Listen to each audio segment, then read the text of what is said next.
नमस्कार दोस्तों, आज मैं आपको सुनाऊंगा क्या मेरे पापा वापस नहीं आएंगे।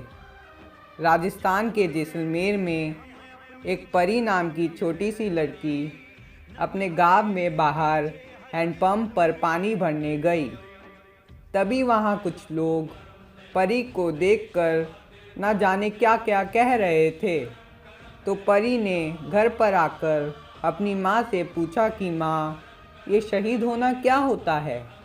बाहर कुछ लोग मुझसे यह कह रहे थे कि बेटी, तेरे पापा सरहद पर लड़ते हुए शहीद हो गए हैं और वो कभी भी हमारे पास नहीं आ पाएंगे। क्या ये सच है माँ? तभी उसकी माँ ने आंखों में आंसू लिए कहा कि हाँ बेटी, ये सच है।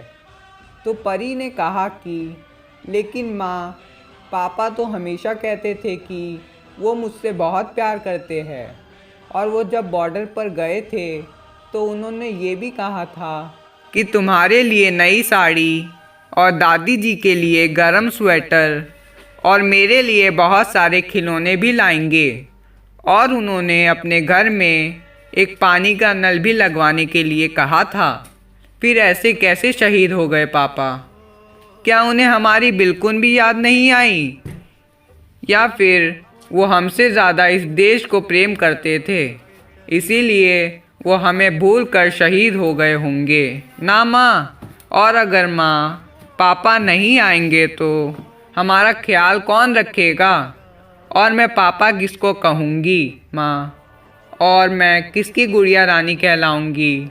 इतना सुनते ही परी की माँ ने खूब रोते हुए अपनी बेटी को अपनी छाती से लगा लिया और उससे यह कहा कि परी, तेरे पापा देश के लिए शहीद ज़रूर हो गए, लेकिन उनका दिया हुआ प्यार हमारे साथ है। हम सबसे ज़्यादा कीमती हमारा भारत देश है और हमेशा रहेगा।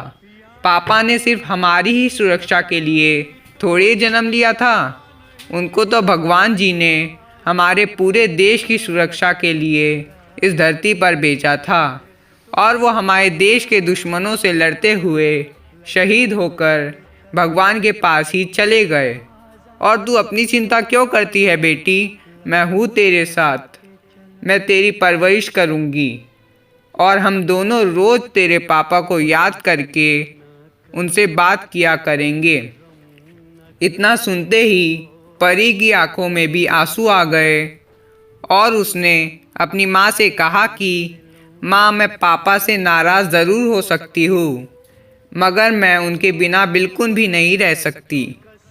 तो दोस्तों, आज इस कहानी को लिखते वक्त मेरी आंखों में भी आंसू आ गए और मैं उन सभी शहीदों को दिल से सलाम करता हूँ जिन्होंने हमेशा हमें और हमारे देश को बचाने के लिए खुशी खुशी अपना बलिदान दे दिया। जय हिंद दोस्तों।